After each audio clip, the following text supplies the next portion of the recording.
Halo, ketemu lagi sama gue Didi. Hari ini kita akan ngebahas iklan yang pernah gue kerjain, yaitu Sasa Micin Swag Generation. Mungkin kalau belum pernah lihat iklannya, yang ini nih.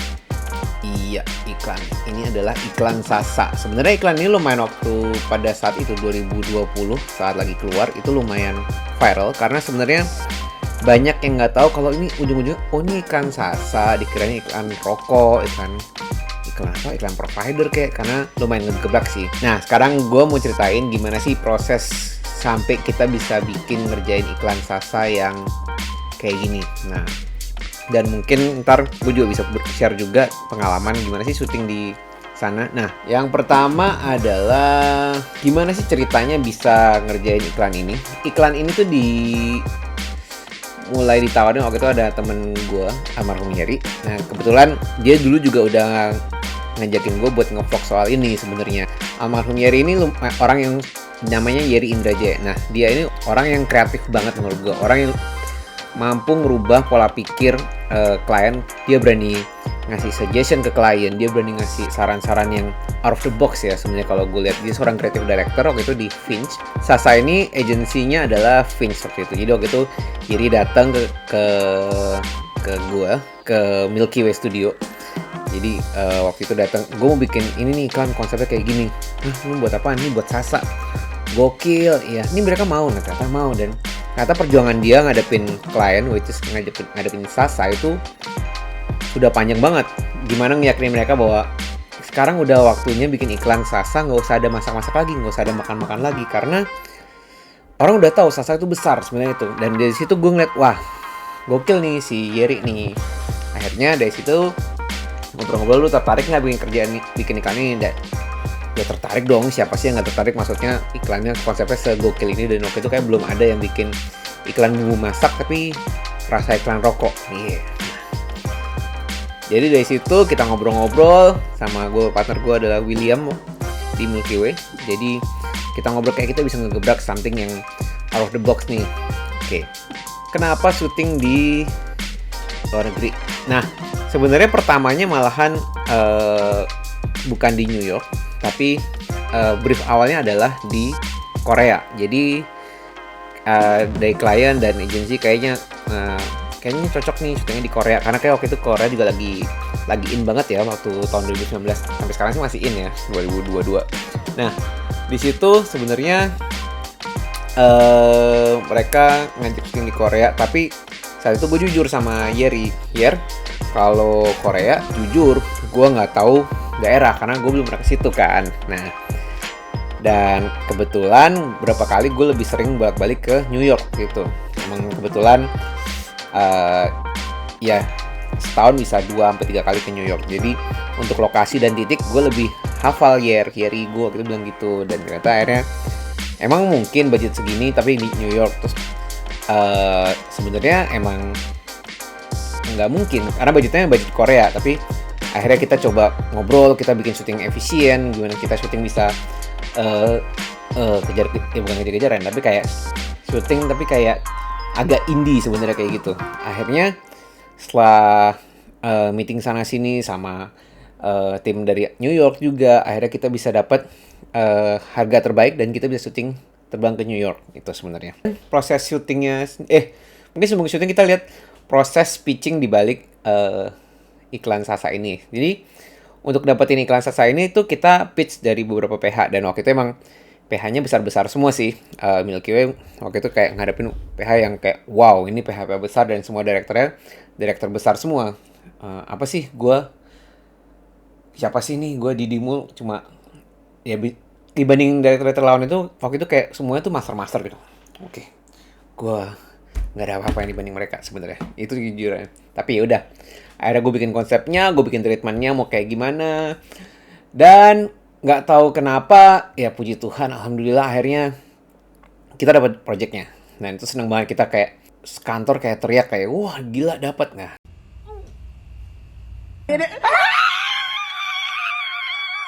oke, akhirnya kita mulai susun dan kita mulai ngontak tim di New York untuk kita, jobnya on nih sebenarnya. Nah, kemudian sistem syuting di New York, kita berangkat dari Indonesia tuh ada gua, ada director, ada produser, dan ada EP, ada executive producer, ada stylist, dan untuk DOP-nya kita kerja bareng sama Marcel Batara. Nah, itu bisa di search deh tempatnya, orangnya lumayan terkenal banget Batara. Nah, kebetulan waktu itu memang Batara Marcel lagi syuting Ali dan Ratu Queens yang filmnya Iqbal buat Netflix. Jadi kebetulan wah secara schedule juga kayaknya berdekatan nih, bisa nih sekalian. Akhirnya setelah ngobrol-ngobrol schedule segala macam, dapat kesempatan untuk kerja bareng, yaitu setelah mereka selesai syuting filmnya, jeda kayak 3-4 hari atau seminggu ya mungkin ya. Akhirnya kita bisa syuting Sasa. Jadi kayak sebenarnya kayak universe itu membantu. Jadi kayak semua juga dimudahkan gitu. Nah, di sana kita akhirnya ngontak PH lokal di New York, namanya We Are Films. Mereka sangat helpful banget. Jadi kayak dari segi casting, dari segi scouting lokasi, dari segi equipment, lighting, segala macam, track, dolly track, semua mereka ngebantu banget. Dan kita semua persiapan secara remote dari Indonesia. Nah, challenge-nya lagi adalah masalah jam kerja, di mana di sini malam, di sana pagi, sini malam. Jadi kita selalu meeting kayak jam 9 malam, di mana dia 9 pagi, itu sampai jam 11 malam tuh, sampai waktu keberangkatan. Nah, kita yang dikerjakan oleh We Are Film di sana adalah mereka casting. Nah, sistem casting di sana tuh kayak berbeda sama di Indonesia. Jadi kayak castingnya mereka semua udah based on data semua, udah ada di website, ada fotonya, ada videonya, dan mereka bukan melakukan adegan dari iklan ya, tapi mereka lebih kayak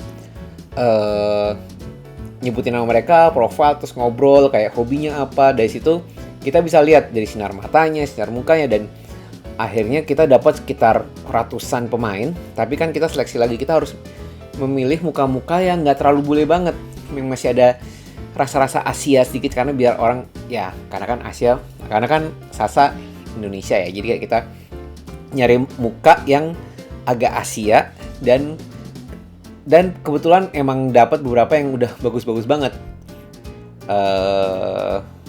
Dari situ kita mulai pilih. Terus untuk lokasi juga kita di huntingnya pertama by email. Jadi kita di Indonesia dikirim foto-foto, dan kebetulan karena gue udah tahu lokasi, gue tahu titik ini.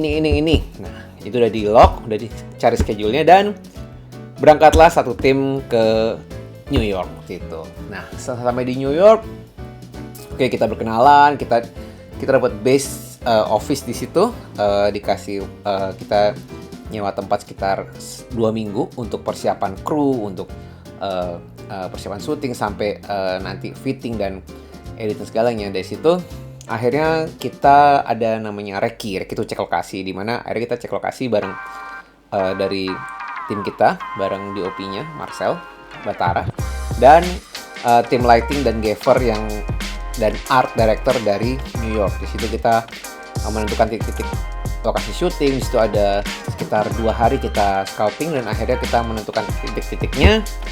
Dan kalau sistem syuting di sana tuh berbeda, adalah ketika kita udah Reki, kita udah nentuin titik dan angle, itu yang sudah di lock. Jadi kita agak susah buat tiba-tiba hari H ada ide mau dari angle sini kayak bagus, dari angle sini kayak bagus. Nah, itu kurang berlaku kalau di sana sepertinya, karena kan mereka kayak udah disiplin, udah kayak kalau ini ya ini, nggak susah buat explore lagi, karena balik lagi secara durasi syuting juga kita nggak bisa terlalu lama kan. Oke, kemudian akhirnya tibalah waktu fitting.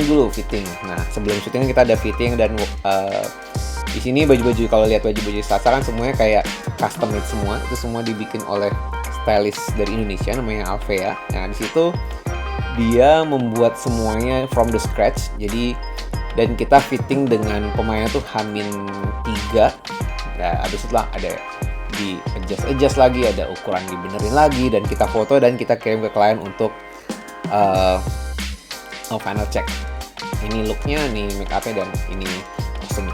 Akhirnya udah selesai, dan akhirnya hari syuting tiba. Nah, syuting di sana itu kalau di New York total syuting 1 hari adalah 12 jam. Kita total ada 2 hari syuting dan 1 hari syuting kita nyebutnya gerilya. Jadi kayak ada beberapa footage yang karena kita merasa oh ini kayak kurang, jadi kita syuting sendiri. Sebetulnya megang kamera juga gue juga. Jadi kita syuting keliling New York sama satu model.